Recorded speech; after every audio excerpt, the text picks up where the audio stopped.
নমস্কাৰ স্বাগতম জনাইছোঁ কেৰিয়াৰ আসামৰ নতুন এটা ভিডিঅ'লৈ তো বন্ধু বান্ধৱীসকল ডিএমইৰ ফালৰ পৰা আহিল এটা সুখবৰ ডিএমই অৰ্থাৎ অসম স্বাস্থ্য বিভাগৰ যি গ্ৰেড 3 নন টেকনিকেল পদৰ বাবে অনলাইন আবেদন এতিয়াও চলি আছে সেই অনলাইন আবেদন শেষ নহওঁতেই ডিএমইৰ ফালৰ পৰা এখন অফিচিয়েল নটিচ আহিল এক্সাম ৰিলেটেড ঠিক আছে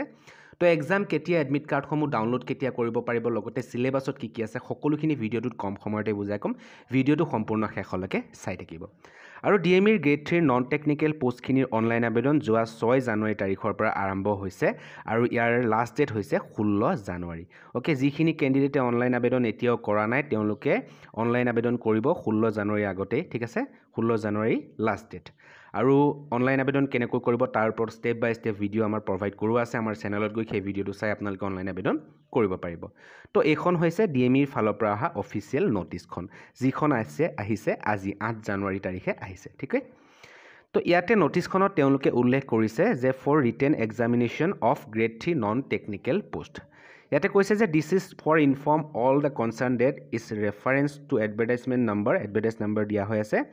Submission of online application for recruitment into various grade 3 non-technical posts shall be available till 16 January 2025 16 জানুৱাৰীলৈকে ইয়াতে অনলাইন আবেদন কৰিব পাৰিব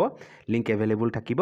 আৰু ইয়াতে কৈছে the written examination for filling up of vacancies of different grade 3 non-technical post under the establishment of the Directorate of Medical Education Assam shall be held 9 March 2025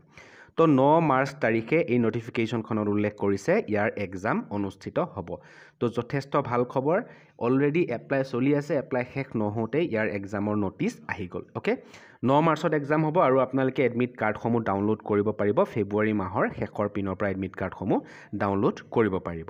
আৰু এইখিনিতে কওঁ আমাৰ হোৱাটছআপ আৰু টেলিগ্ৰাম চেনেলটোত যদি জইন হোৱা নাই ডেছক্ৰিপশ্যনৰ লিংকত গৈ জইন হৈ ল'ব এনেকুৱা ধৰণৰ খবৰসমূহ সকলোতকৈ প্ৰথমতে পাবলৈ আৰু যদি ইয়াৰ সিলেবাসটো চাওঁ তেনেহলে সিলেবাসত ইয়াতে আছিলে টোটেল মাৰ্কস 100 ওকে যেটো ৰিটেন এক্সামিনেশ্যন হ'ব টোটেল মাৰ্কস 100 থাকিব আৰু সময় ডিউৰেশ্যন দিয়া থাকিব 1 ঘণ্টা 30 মিনিট সময় দিয়া থাকিব ঠিক আছে আৰু ইয়াতে কোৱেশ্চনবোৰ হ'ব এমসিকিউ টাইপ কোৱেশ্চন হ'ব অৰ্থাৎ মাল্টিপল চয়েস কোৱেশ্চন হ'ব আৰু ইয়াতে টোটেল কোৱেশ্চন থাকিব 50টা ঠিক আছে 50টা হে কোৱেশ্চন থাকিব কিন্তু প্ৰত্যেকটা কোৱেশ্চনৰ মাৰ্কস 2 মাৰ্কস কৈ থাকিব আৰু ইয়াতে কোনো ধৰণৰ নিগেটিভ মাৰ্ক নাথাকে ঠিক আছে আৰু ইয়াৰ বাবে কোৱেশ্চনবোৰ আহিব জেনেৰেল নলেজৰ পৰা কোৱেশ্চন আহিব ইংলিশ আহিব সায়েন্স আহিব লগতে ম্যাথমেটিক্সৰ পৰা কোৱেশ্চন আহিব ক্লাস 10ৰ ঠিক আছে তো এইখিনি হৈছে সিলেবাস ওকে তো আপোনালোকে প্ৰিপাৰেচন কৰিব যথেষ্ট সময় পাব যেহেতু 9 মাৰ্চ তাৰিখে ইয়াৰ এক্সাম অনুষ্ঠিত হ'ব তো এডমিট কাৰ্ডৰ ডাউনলোডৰ লিংক যেতিয়া এক্টিভেট হয় তো আপোনালোকক ভিডিঅ' প্ৰভাইড কৰিম চেনেলটোৰ লগত জড়িত হৈ থাকিব চেনেলটো সাবস্ক্ৰাইব কৰিবলৈ নাপাহৰিব তো আজিলৈ ইমানেই ধন্যবাদ